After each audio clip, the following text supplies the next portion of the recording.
Hello, it's Jimmy here, O'Reilly's. Looking at a Mercedes ML here. It's an ML250, so it's got the 2.1 engine in it.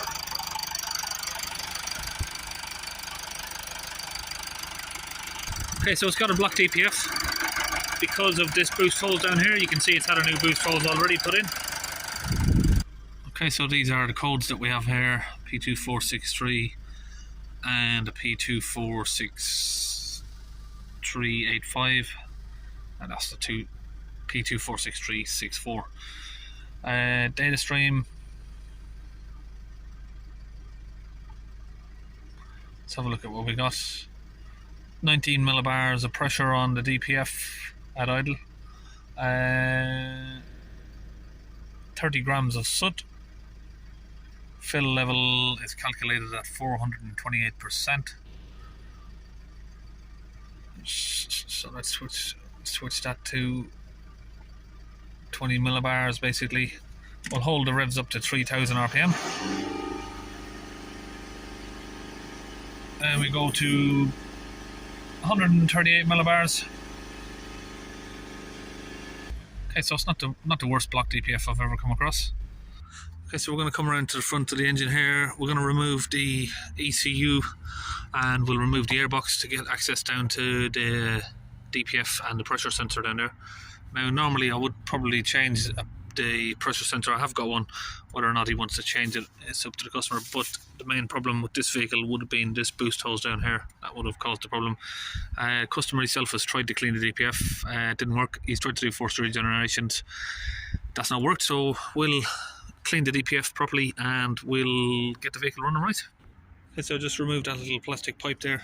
It's just a case of unclipping it, pulling it up. Showed you in plenty of other videos. We've got a 7mm pipe there just to open that, and then we have a little clip here. We just need to pop the clip out like that, press it down and pull out that, and the same here on this one.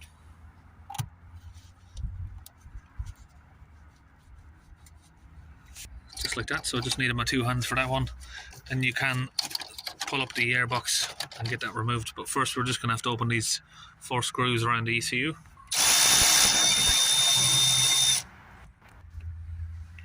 So 2 screws, so I think this one's only got 2 screws on it. The back of it just slides under those 2 little grommets there, whatever you call them. Then we can just slide that ECU over there, let it rest over there, pull the airbox upwards and out, just like that. Okay, now we've got the airbox out. We can use our same tool to get over here to open this bracket, and we'll open 4 of these. Or how many have we got here? Yeah, we've got 4. Let's get all 4 of those out. That is an E10 socket.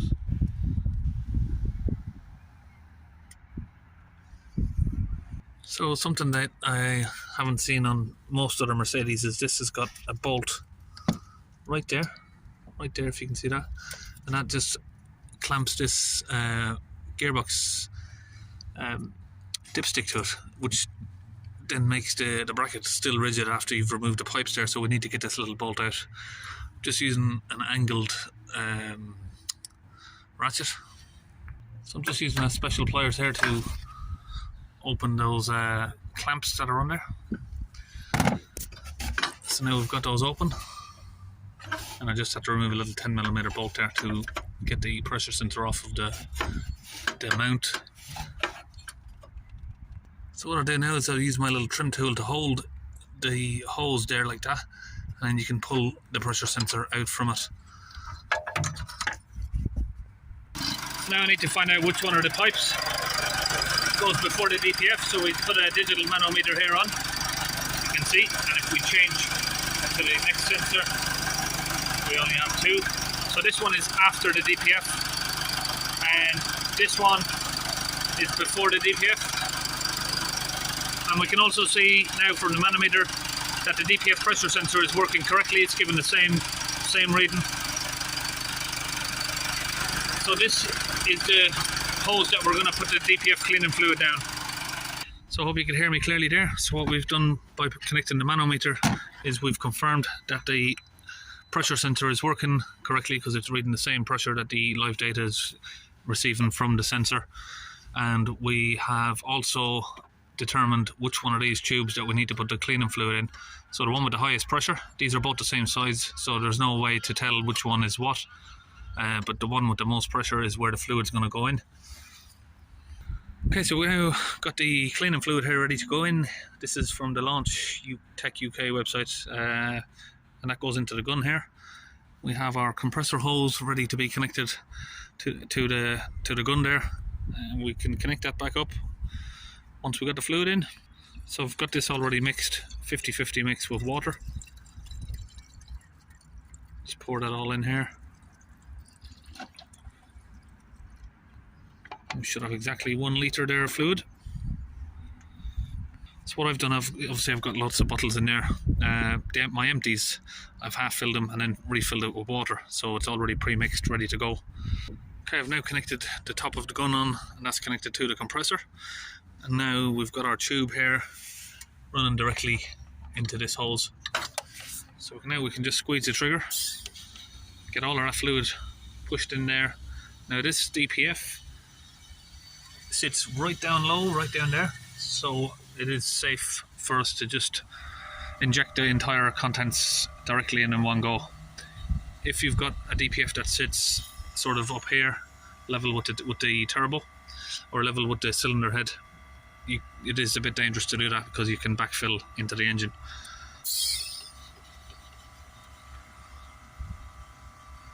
So what I like to do is just empty the whole contents in, get the DPF full up so it'll soak all the way through the filter itself, and soften it up. I think that's the best way. It works for me.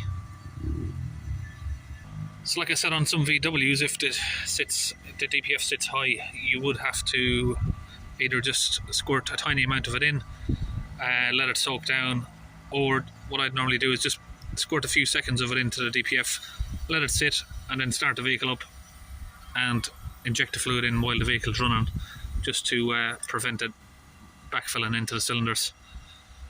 So that's it, the fluid now is all out. So now again, I'll use my little pliers here to close back up the clip, just like that. And we'll do the other one as well there. Okay, so that's the sensor now all clipped back in and the bolts back in. So we'll just now put all this mount and ECU and airbox all back together the same way we've taken her off. Okay, that's all of the bolts there back in. Okay, that's the ECU and all of the airbox back in there. And the engine cover's back on. Okay, so we're back inside. We're going to start the vehicle up. We've just got our pedal depressor here. Just going to hold the revs up to 3000 RPM. And we shall keep an eye on the pressures. Where are we?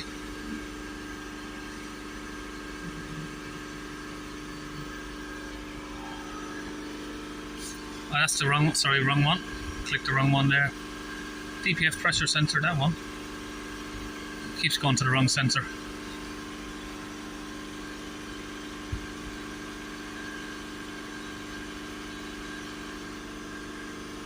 Let's just keep an eye on it from here.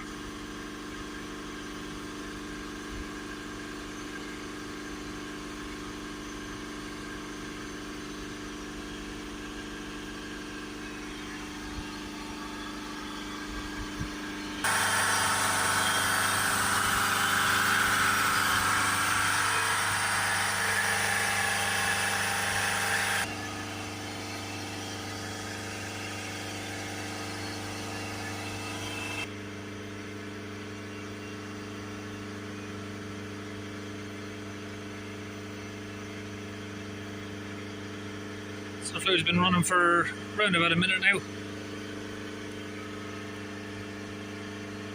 As the vehicle gets hotter, you should see more steam coming. So let's go back and have a look at the pressure now. You can see there we're already down to 46 millibars. Now, like I said, normally you'd have to fix the fault before you start cleaning your DPF, but it's already been done. I showed you the boost pipe down there that was replaced, and that is the main cause of the DPF issue on this vehicle here. So we'll just leave the accelerator on there until the fluid is gone and all of the smoke has started to die down.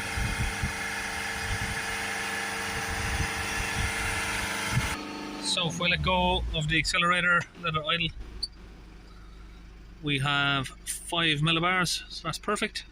Okay, now this one, because that's gone so high, that is not going to come down on its own, not as far as I know, not as far as I know. There are some cars that will come down on, but only when it goes to a certain extent, like 150% it will come down. Once it goes past that, it just freezes there. So basically wants a new DPF. So the 30 grams of soot and the percentage we're going to reset. So now we have the key on and engine off. We're going to come back from here, go to special function, teach-in process, and teach-in process after replacing the particle filter.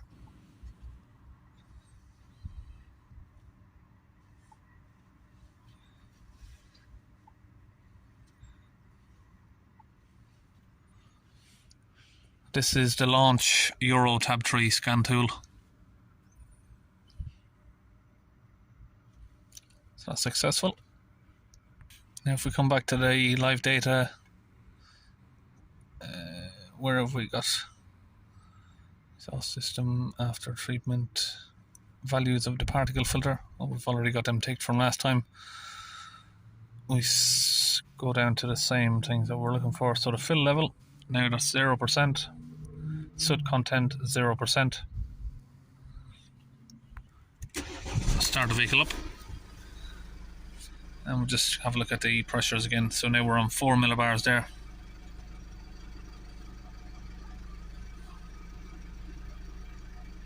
Now all we need to do is just clear the code. Then just read them to confirm. So all the codes are gone. So now the engine management light's gone. We can take the vehicle for a drive, hold the revs on it for a few minutes.